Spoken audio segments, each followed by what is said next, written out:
तो hello dear student, NEET 2021 का result out हो चुका है और सारे स्टूडेंट को मेरे तरफ से कॉन्ग्रेचुलेशंस और आपको और आपके फैमिली को मेरे तरफ से एडवांस दिवाली की हार्दिक शुभकामनाएं। गाइस, इस वीडियो में मैं आपको नीट काउंसलिंग के फीस के बारे में डिटेल्स में बताऊंगा कि नीट काउंसलिंग में कितने टाइप का फीस होता है, उसमें से कौन सा फीस आपको रिफंड मिलेगा, कौन सा फीस आपको रिफंड नहीं मिलेगा और जो अमाउंट आपको रिफंड मिलेगा वो कहाँ पे मिलेगा, कैसे मिलेगा और कौन कौन कंडीशन में आपका वो रिफंड अमाउंट फॉरफिटेड हो जाएगा, मतलब आपको वो रिफंड नहीं मिलेगा। और अगर आप मल्टीपल टाइम पेमेंट करते हैं तो उस समय आपको क्या करना चाहिए, ये सारी चीज मैं आपको डिटेल्स में बताऊंगा। लेकिन गैस, मेन वीडियो शुरू करने से पहले मैं आपको एक बात कहना चाहता हूँ। जैसे कि पिछले कुछ वीडियो ने मैं आपको बताया था कि state wise government medical college में एडमिशन लेने के लिए कट ऑफ क्या जा सकता है, इसके बारे में मैं आपको बताया था। लेकिन कुछ स्टूडेंट को ऐसा लग रहा था कि मैं कुछ ज्यादा ही कट ऑफ बता रहा हूँ। लेकिन गैस, मैं आपको बता देता हूँ कि मैंने एनालिसिस करने के बाद ही आपको कट ऑफ के बारे में बताया। मैं खुद भी एक नीट एस्पायरेंट था, सो गाइस मुझे अच्छे से पता है कि नीट में किस लेवल का कंपटीशन होता है और गवर्नमेंट मेडिकल कॉलेज के लिए कट ऑफ किया जा सकता है। और आपको मैं हमेशा सही अपडेट इंफॉर्मेशन देने के लिए ट्राई करता हूँ। तो गाइस, चलिए मेन वीडियो की तरफ बढ़ते हैं।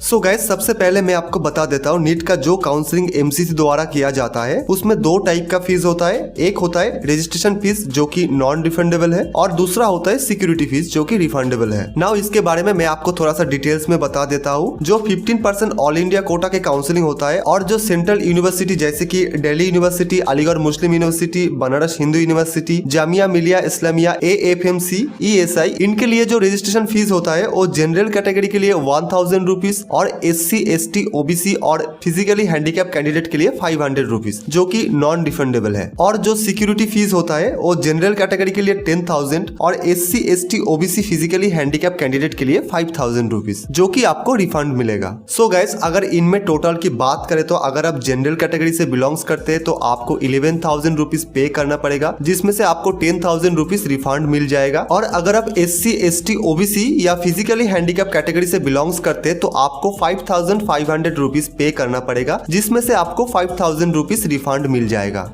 नाउ गाइस, अगर डीम्ड यूनिवर्सिटी के काउंसलिंग के बारे में बात करें, for example Jamia Hamdard medical college जो कि दिल्ली में है, उनके लिए रजिस्ट्रेशन फीस है 5000 रुपीज जो कि सारे कैटेगरी स्टूडेंट के लिए समान है और ये रजिस्ट्रेशन फीस नॉन रिफंडेबल है। और अगर सिक्योरिटी फीस की बात करें तो सिक्योरिटी फीस है 2 लाख जो कि सारे कैटेगरी स्टूडेंट के लिए समान है और ये आपका रिफंडेबल फीस है। नाउ गाइस, क्वेश्चन है, कोई स्टूडेंट अगर ये दोनों काउंसलिंग करना चाहते हैं तो उनको कितना फीस देना पड़ेगा? तो मैं कहना चाहूंगा आपको सिर्फ और सिर्फ जो हाईएस्ट पेमेंट है उसको ही देना पड़ेगा, मतलब आपको सिर्फ डीम्ड यूनिवर्सिटी के जो फीस है उसको ही देना पड़ेगा। नाउ गाइस, सेकंड क्वेश्चन है कि आपका जो रिफंडेबल फीस है वो कौन कौन कंडीशन में फॉरफिटेड हो जाएगा, मतलब वो रिफंड नहीं मिलेगा। तो फर्स्ट कंडीशन है कि अगर आपको सेकेंड राउंड या फिर मॉप अप राउंड में कोई सीट मिला है और अगर आप रिपोर्टिंग टाइम के अंदर उस अलॉटेड कॉलेज में आप एडमिशन नहीं लेते तो आपका वो अमाउंट रिफंडेबल नहीं होगा। नाउ सेकंड कंडीशन है कि जब आप काउंसलिंग करेंगे तो उस समय आपको एमसीसी के वेबसाइट पर रजिस्ट्रेशन करना पड़ेगा और रजिस्ट्रेशन करते समय अगर आपने कोई भी इंफॉर्मेशन गलत डाला और आपको कोई भी सीट अलॉटेड हुआ है काउंसलिंग में और रिपोर्टिंग करते समय आपको उस कॉलेज में जो कॉलेज का एडमिशन अथॉरिटी है उनके द्वारा आपका एडमिशन कैंसिल हो जाता है, तो इस सिचुएशन में आपको वो अमाउंट रिफंड नहीं होगा। नाउ थर्ड क्वेश्चन है कि आपका जो रिफंडेबल अमाउंट है वो कब और कहां पे आपको रिफंड मिलेगा। तो आपको मैं बता देता हूं कि एमसीसी के वेबसाइट पर आपको रिफंड को लेकर एक नोटिस जारी किया जाएगा।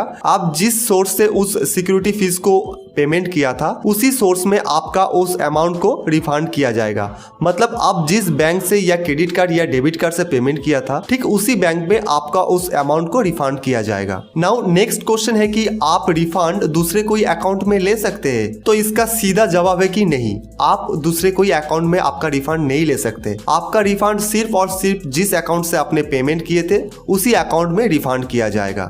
नाउ गाइस, लास्ट क्वेश्चन है कि अगर आपने मल्टीपल टाइम पेमेंट कर दिया तो उस समय आपको क्या करना पड़ेगा। तो मैं आपको बता देता हूं कि रजिस्ट्रेशन क्लोज होने के 15 दिनों के बाद आपको जो मेडिकल काउंसलिंग के फाइनेंशियल कस्टोडियन है वहां पे आपको रिक्वेस्ट करना पड़ेगा और आपके रिक्वेस्ट के 15 दिनों के अंदर आपका जो एक्स्ट्रा पेमेंट है वो आपको रिफंड किया जाएगा उसी सेम अकाउंट में। सो गाइस, ये था नीट काउंसलिंग के फीस के डिटेल्स। अगर आपका अभी भी कोई भी डाउट है या क्वेश्चन है आप कमेंट करके पूछ सकते हैं, मैं आपको जरूर रिप्लाई करूंगा। और अगर आप चैनल में पहली बार आया है तो इस चैनल को सब्सक्राइब कर लीजिए। इस चैनल में आपको नीट एग्जाम के सारे लेटेस्ट अपडेट्स और इन्फॉर्मेशन मिलते रहेंगे। तो चलिए मिलते हैं अगले वीडियो में।